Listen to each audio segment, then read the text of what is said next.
Hello, today we are going to be doing something slightly different. Today is a test review. So in my class we're about to have a test on the AP topics.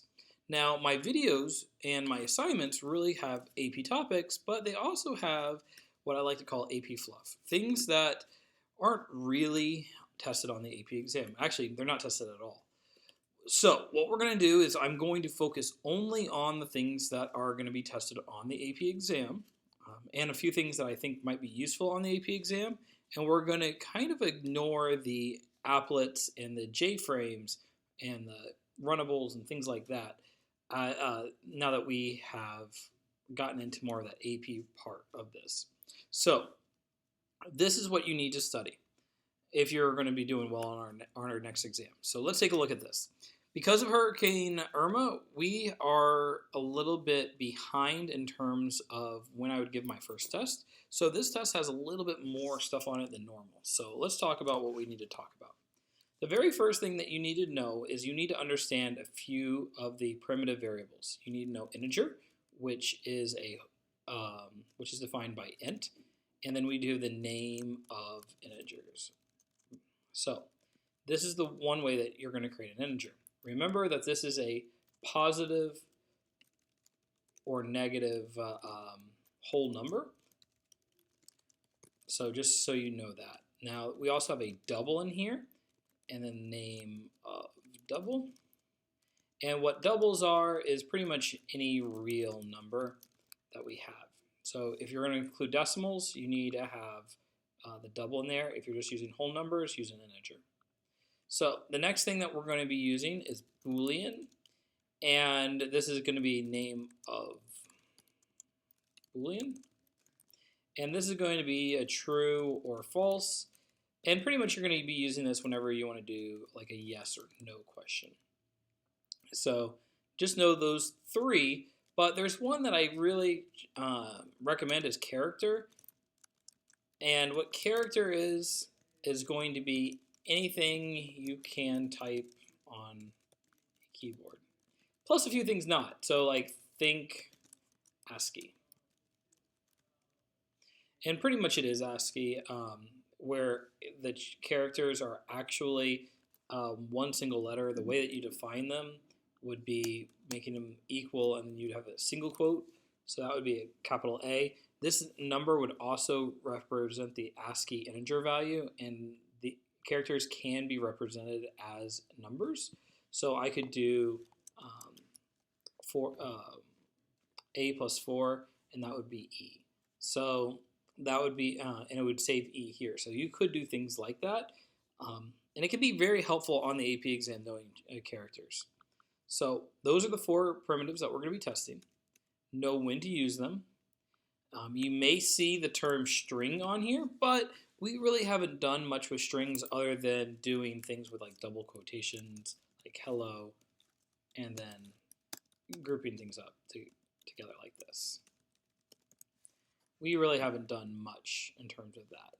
So don't really worry about the string on this particular test because you're really not being tested on that. So the next thing that we're going to be doing on here is going to be expressions. So there's a couple things that we could do with expressions. So know this. I'm going to save them as X, Y, and Z. So no order of operations. So it's pretty much PIMDAs, just the way you've learned it in math class. The exception is that modulus has the same weight as multiplication and division. So just know that that you're going to be doing everything that way. So if we're looking at this, if we do like a 5 plus 4 divided by 7, actually we'll do 8. This would be very tempting to write in here 5.5. That's wrong. So what this number here is, it's an integer, and we're doing integer division here. So 4 divided by 8 is 0. Doesn't even matter if I did 7 divided by 8. This part here is 0. Then we add the 5. So the answer would be 5. Just understand that. You also have things like this. So let's take a look at 5 times 4 mod 6. Now, depending on how you order of operations, you could get one of two answers. You could get 10. You could get 3. I'm sorry, you could get 2. So let's take a look at which one is the correct answer. So there's a couple ways of thinking about this. Some people will say, "Oh, this is the weird one. I'm going to do this one first," which would make it 4, and then 4. Actually, that would be 20, wouldn't it? So 4 times 5 would equal 20. Oh, that's the answer. But remember how I said that this has the same weight as the multiplication and division. So you need to go left to right. So this would be 5 times 4, which would be 20, mod 6, which would be 2. And remember that modulus is remainder. So when we're looking at this, we are looking at something like that. Well, you're going to be thinking about, 20 divided by 6. Oh, that right there is the entire thing is it's 3 is a whole number, then it's 2 over 6. Remember that is a proper fraction, so we did an improper to a proper fraction. Now if we did division, the answer would be 3. If we did modulus, the answer is the remainder, which happens to be 2. So remember that the modulus really does matter in this particular case. The next things that we need to know are about the math libraries. A couple of things that you need to know is random. Remember, random generates a number between 0 and 1. It does not include 1, but it does include 0. And this number is a double. So just keep that aware of.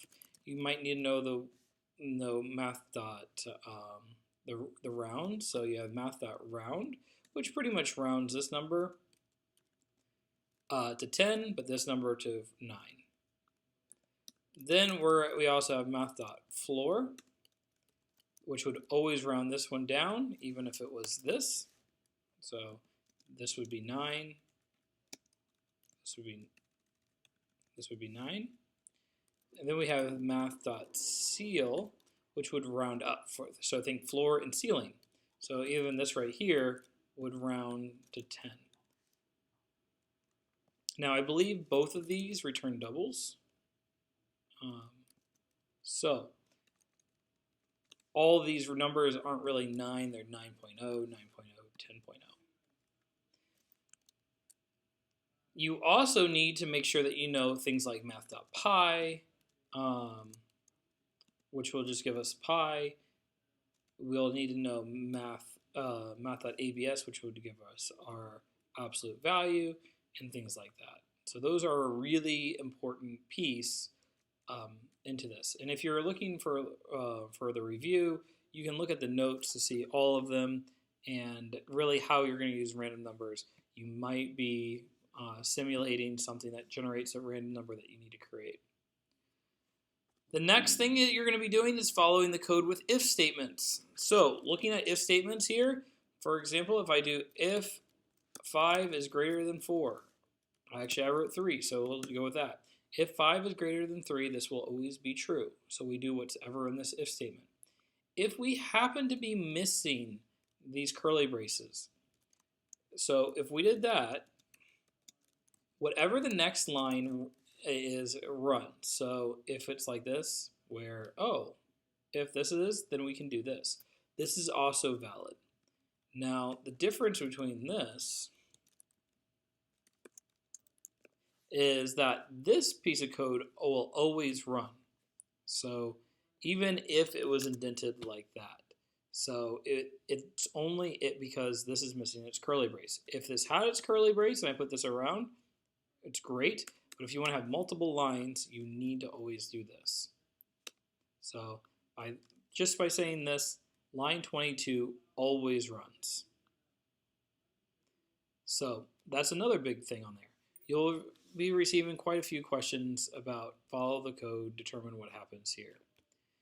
The last big piece of the puzzle is going to be return types. So in your code, you're going to see a lot of definitions with public, static, and then it's going to have a return type. Remember, void is the absence of returning. It is the only time where you can choose not to have a return statement. There could be a return statement in there. That's why I said might, but it would have no return value to it. It would just be like a return semicolon, which would basically just um, end the method just prematurely. So don't really worry too much about that. Whatever this type is, you must return it. So if I have public static int, I must return an int. So I'm going to say calc average, and then I'm going to have int a, int b, and int c.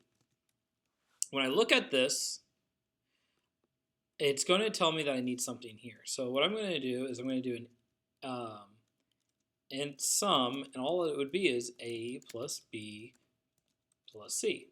Perfect. Then all I have to do is then return sum divided by 3. And that's what we get. Now, there's something that you need to know about this. Again, we're using integer division, so you're not going to have the true average. So you need to have a double here. So looking at this, we're going to do public. I'm going to try scrolling up a little bit more. We're going to have a public static double, and then we're going to do better calc average. And I'm going to still have these particular parts here. Now we can force double division or non-integer division by saying, okay, this is going to be the sum, and we're going to return, and we can use something what we call casting. So we're going to say double, and we're going to apply that to sum before we do 3. If we divide before it, it's not going to really work too well, so you need to make sure that this double will temporarily make sum equal to a double, and that will work. Another way of doing this would actually be doing sum divided by 3.0, because now 3.0 is a double, and an integer divided by a double is a double. You can do it that way. I made an error because I have multiple returns here. And another way you could do this is by saying that double sum equals a plus b plus c, because you can store an integer into a double, and then you can just do return sum divided by 3, because sum is a double, and then 3 is a integer, and a double divided by an integer is a double. So there's a couple different ways that you could possibly have done this particular problem, but it's really important to note that if it says double up here, you really should be creating a double and then returning 1, because that means we want more of a significant figures in terms of that. The test only uses primitives in the return type, so int, double, and void, and what's the last one? Boolean. Those 3 are the ones that are being returned, so you just need to figure out which one you need to use. But that's pretty much it, and I wish you nothing but luck on your upcoming test. And if you have any questions, you're more than welcome to post them in the comments. Have a great day. Bye-bye.